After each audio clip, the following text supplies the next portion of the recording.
Good evening and welcome to the Job Search Solution, the radio program where we talk about looking for a job, changing jobs, changing careers, hiring. And as always, we begin with a prayer. Dear God, grant us thy peace and thy mercy, thy will be done. And in just a few minutes, as we do every Wednesday, Rich Levinsky is going to be with us talking about consultants in the workplace and what's going on with them and some issues that they're facing lately in the job market, and some of the concerns that both employers and candidates have in that regard. We want to spend 15, 20 seconds being grateful. We've started a habit of doing that on this program every evening, asking our listeners to be grateful. Think of 3 things you are grateful for today that happened today. 3 things that you're grateful for. It could be your family, it could be your faith, could be something that happened at work. Just something you're grateful for.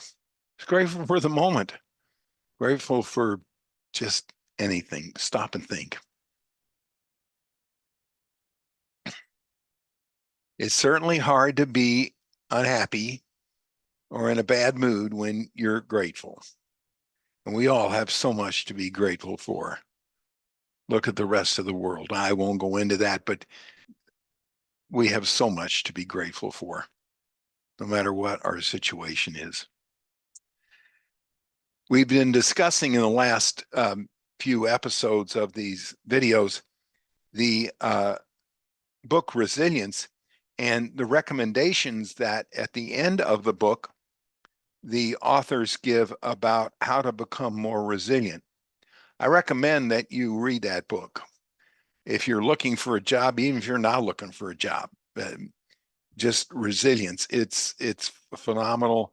It's one of the better books. We've had everybody in our company read it and digest it. And this comes from a whole list of things that they recommend doing at the end of the book, talking about how to be resilient. We've discussed 5 or 6, 7 of these already, but the next one is to keep our bodies in shape through exercise, good nutrition, and sleep. I can't tell you how often when candidates or people get out of work and they get depressed and they often let their bodies go, and they don't stay in shape. I had a fellow candidate, a candidate in here just the other day who he'd been out of work for about 6 months, and it was obvious that he had let himself go physically. His shirt was so tight on him that the buttons were expanding that you could see his belly. His suit coat was so tight that it didn't fit him very well. He just looked terribly out of shape. And I later asked him when I got him an interview if he wore that suit and that shirt to an interview, because if he did, he was going to have an awfully bad time looking like a professional. It was terrible. And I told him to you have to start losing weight, but he's going to have to go buy another suit and get another shirt because it just looked terrible. It's often easy to let that go and to good nutrition, not sleep correctly. When people get off the trail of the right things and they get on the trail of the wrong things, they will often let their bodies get in terrible shape. And that's one of the very first things that people start doing. And it's one of the very first things that they need to correct. They need to devote enough time to stay in shape, to eat right, get good nutrition, and sleep correctly. A lot of times people out of work will, and depressed about it, will oftentimes have terrible sleep habits, take to drugs or drinking, and it reflects it. That's reflected in their interviewing process and in their job search. It's the time in their life where they have to have more discipline. So think about that. If that's the case, really acknowledge it. And that's one of the very first things you've got to do is discipline yourself to physically take care of yourself, get the right amount of sleep, good nutrition, stop drinking, um, do the things that are good for your body. And it's real easy to fall in that trap, because when people become depressed, they often do things that they don't expect they would normally do. Another great suggestion is to use whatever strengths we have to cultivate those strengths. Strengthen your strengths.